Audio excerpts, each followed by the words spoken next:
Banza London TV. Nous, on rentre même dans les parcelles des gens pour voir comment ils entretiennent leurs toilettes. Parce que c'est là aussi que proviennent des maladies, les maladies sexuellement transmissibles. Banza London TV. Nous sommes organisés à la base, comme on dit, donc les quartiers d'abord. Tout chef de quartier est coordonnateur de Kinbopeto de son quartier. Et dans chaque quartier, il y a un groupe, une coordination. Et quand on arrive au niveau de la commune ici, c'est moi qui coordonne le tout. C'est moi qui coordonne le tout. Banza London TV. Le gouvernement n'a même pas tenu compte. Le ministre du Sport a fait les documents de paiement qu'il a envoyés au niveau du ministère de budget et aux finances pour être payé. Quelle est la raison encore? Il devait détenir ou continuer à utiliser les stades alors que la dette a été déjà agréée. Banza London TV. Ce qui nous tourmente le plus, je vais regretter, je ne les accuse pas. Ils font le travail la nuit, mais l'évacuation le jour. Tous les colis qui rassemblent la nuit, ils ne les évacuent pas le jour et ça traîne. Banza London TV. Mais je pense que le gouverneur qui me suit à travers votre émission, votre chaîne de télévision, sait quelle est l'ONG qui a été envoyée à Barumbu. Ça, c'est une désolation, donc je regrette. Ça, c'est une désolation, donc je regrette. Banza London TV. Mais nous avions lancé par nos petits moyens. Nous nous avons senti essoufflés. Maintenant, nous recourons à l'autorité provinciale de mettre la main dans la poche et d'aider la commune à terminer ce travail. Mettre la main dans la poche et d'aider la commune à terminer ce travail.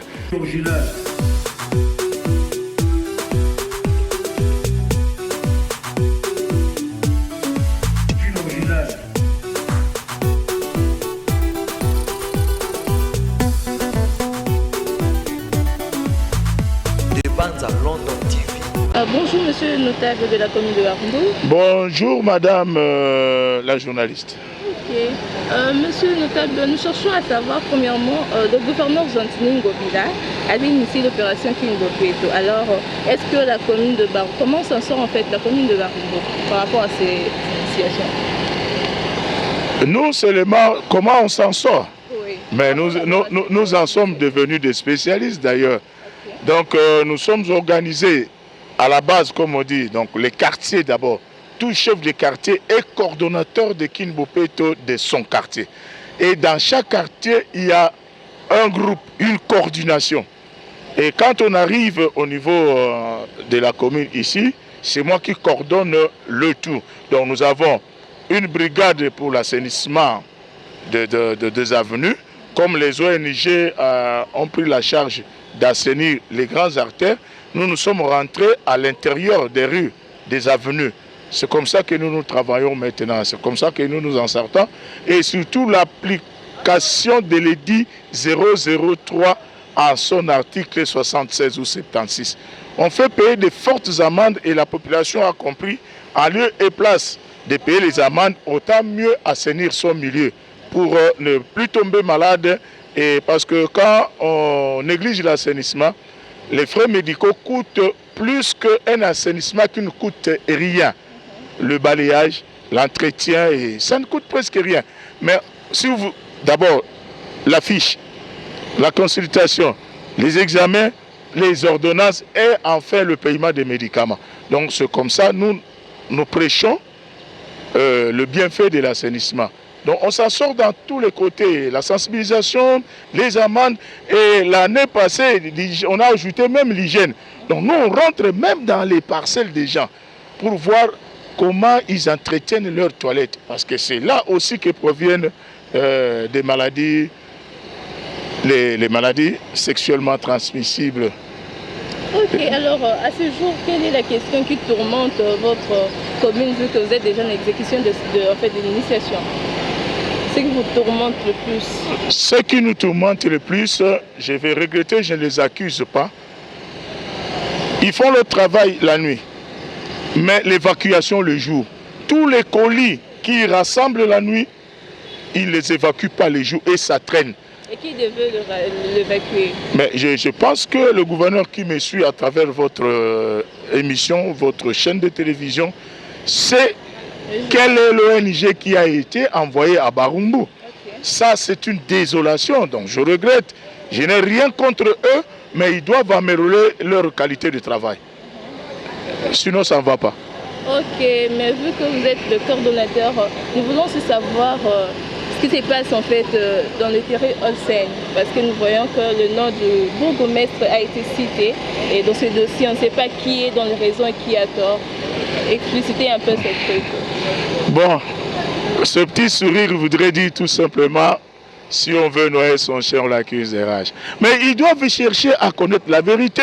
Moi qui vous parle ici, j'ai toujours été au four et au moulin pour ce stade. Olsen jadis, aujourd'hui Paul Bonga Bonga. J'ai toujours été au four et au moulin. Donc, hier, pas plus tard que hier, nous étions chez le secrétaire général du ministère du Sport. Nous avons été éclairés. La République démocratique du Congo, compte tenu et vis-à-vis auprès de tous ces créanciers, tous ceux qui ont fait ce travail-là des stades, ont été payés en amont. Ensuite, qu'est-ce qu'ils ont fait, madame? Ils ont surchargé leurs factures par la suite et le gouvernement n'a même pas tenu compte. Le ministre du Sport a fait les documents de paiement qu'il a envoyés au niveau du ministère de budget et aux finances pour être payé. Quelle est la raison encore? Il devait détenir ou continuer à utiliser les stades alors que la dette a été déjà agréée. Donc il n'avait qu'à effectuer des démarches pour qu'il soit payé. Donc maintenant nous, les autochtones de Barumbu, nous l'avons récupéré parce que nous sommes sûrs que l'État ne doit plus rien à ces messieurs. Donc tous ceux qui sont en train de faire c'est une cabale pour nuire à la personne de notre bourgmestre. Donc alors que le ministre avait notifié à son excellence, monsieur le bourgmestre, d'occuper le stade. Compte tenu, nous avions un deuil d'un grand maître de judo, maître Ngochima Paix à son âme, troisième dan et international de notre judo, qui était décédé. On devait faire ces obsèques où? On a vu, paix à leurs âmes, les Ndaye, le vieux Kalala, le vieux serpent de Rai Kabamba, leurs obsèques étaient faits dans des endroits onéreux. Donc on ne pouvait pas laisser notre frère, notre fils Ngochima être pleuré comme un vulgaire monsieur. C'est pourquoi il avait droit à des obsèques dignes de son rang. On a commencé au terrain Paul Bonga Bonga et ceux qui étaient à l'hôpital de Cinquantenaire, là, moi que vous me voyez, j'avais mis aussi mon kimono parce que je suis karatéka, ceinture noire première dan. Donc toutes les disciplines pratiquant les arts martiaux, nous étions là-bas pour lui rendre cet honneur.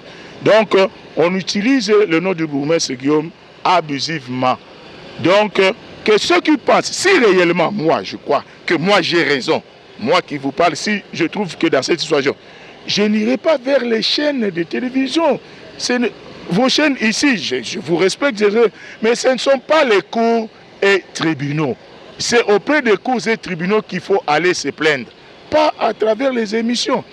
Ok, alors les gens se demandent, est-ce que le stade, c'est un intérêt privé ou ça appartient à l'État? Non, d'abord l'espace était un patrimoine de l'État. Moi qui vous parle, j'avais eu le courage, quand j'ai dirigé encore notre commune comme président de la jeunesse de notre commune, j'avais pris des risques que toute tentative de spoliation, moi, je m'étais interposé et il y avait des échecs. Mais quand nous avons vu qu'on veut moderniser le terrain, il n'y avait pas de quoi à s'opposer. Nos frères et amis d'Enjili qui s'étaient opposés, on n'a pas construit chez eux. Donc nous avons vu que non, une modernisation d'un terrain que nous utiliserons plus tard. Ils nous ont même refusé, nous les autochtones, de pouvoir faire du sport là-bas. C'était monnayé, $300, 200, les équipes dites vétérans, les équipes des vétérans. On avait, en ce moment-là, quand on a construit ce stade, une trentaine de clubs de Barumbu en première, donc en première, deuxième, troisième division, qui s'étaient répartis les jours pour leurs entraînements. Curieusement, ils se voient bloqués, ne sachant où s'entraîner. La commune de Barumbu maintenant n'a sorti aucun joueur qui est connu ou qui jouent dans les clubs les plus célèbres de notre République. Or, jadis, il y en avait tant. Je peux citer à la volée comme ça, les Matumonarum, mon petit guerrier. Donc, je peux donc, si il faut aller, moi-même, j'ai joué sur ce terrain-là avant d'aller au stade dans l'équipe de Vaticano. Donc j'étais là. Donc maintenant, Barumbu ne sait plus produire de nouveaux joueurs parce qu'on ne sait plus les suivre. Or, ce terrain-là a sorti plusieurs athlètes de renom. Ok, quittons le dossier terrain au sein pour le dossier route l'avenue Kassai sur au croisement Kindu en fait. Qu'est-ce qui empêche le début du travaux dans ce coin de la ville? Vous savez, la commune, c'est une entité administrative décentralisée. Mais nous avons au-dessus de la commune le gouvernorat. Donc nous attendons le dernier quitus parce que le gouvernorat a été saisi. Certaines dépenses, la commune ne saura pas le faire. Il faut que nous puissions demander à l'exécutif provincial qui a le budget de pouvoir aider la commune à terminer ce travail. Okay. Voilà, c'est ce qu'il y a. En bref, on peut dire que la commune n'a pas encore le moyen suffisant pour lancer le travail, c'est ça? Mais nous avions lancé par nos petits moyens. Nous nous avons senti essoufflés. Maintenant, nous recourons à l'autorité provinciale de mettre la main dans la poche et d'aider la commune à terminer ce travail. Merci beaucoup. C'est moi qui vous remercie, madame. Okay. London TV.